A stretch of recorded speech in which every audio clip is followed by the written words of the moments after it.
The passengers were settling in for their long flight to New York. Mia, dressed in her crisp uniform, walked down the aisle, greeting each traveler with a warm smile. As she handed a glass of water to a nervous young girl, the child looked up and asked, "Have you always been an air hostess?"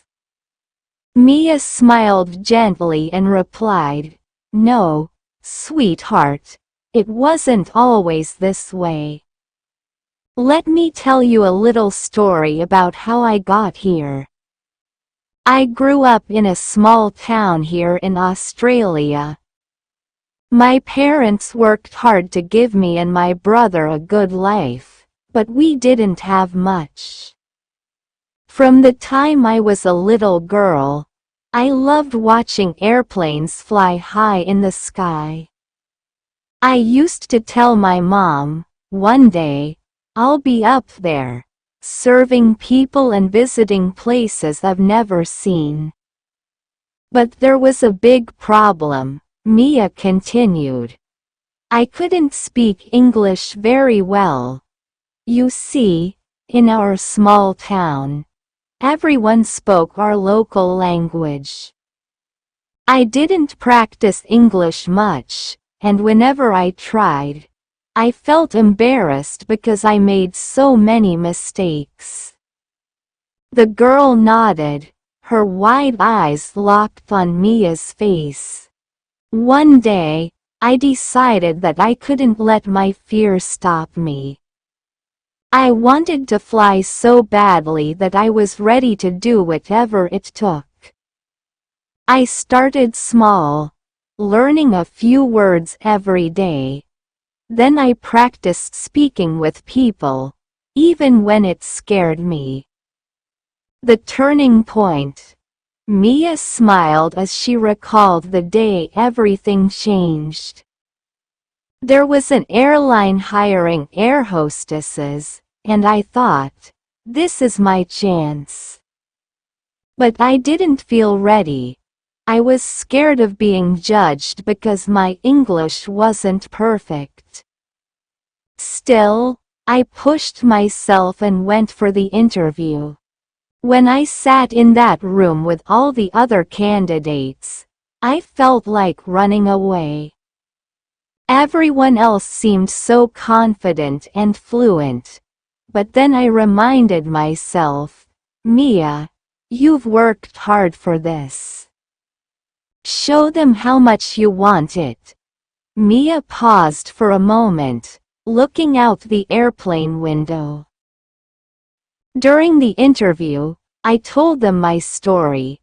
I told them how hard I'd worked to improve my English and how much becoming an air hostess meant to me.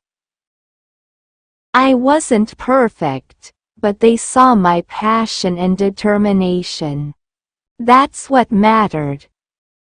The little girl smiled shyly and asked, "Did you get the job?" Mia laughed. "I did. It was one of the happiest days of my life. When they called me to say I was selected, I couldn't stop crying. And now, here I am, living my dream."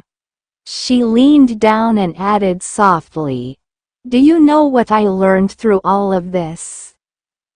It's okay to feel scared. It's okay to make mistakes. What's important is that you never give up on what you truly want." The girl nodded seriously. "Thank you, Miss Mia. I'll remember that." Mia stood up and adjusted her uniform. "I tell my story because I want everyone to know that no matter where you come from, no matter what challenges you face, you can achieve your dreams if you believe in yourself and work hard." As Mia continued down the aisle, greeting passengers and assisting them, she felt a sense of pride. She had turned her struggles into a story of hope, and now, she was helping others see that they, too, could change their lives. And as the plane soared high above the clouds, Mia looked out of the window and whispered, "I made it." Moral of the story: challenges are opportunities in disguise. Sharing your story can inspire others to pursue their dreams.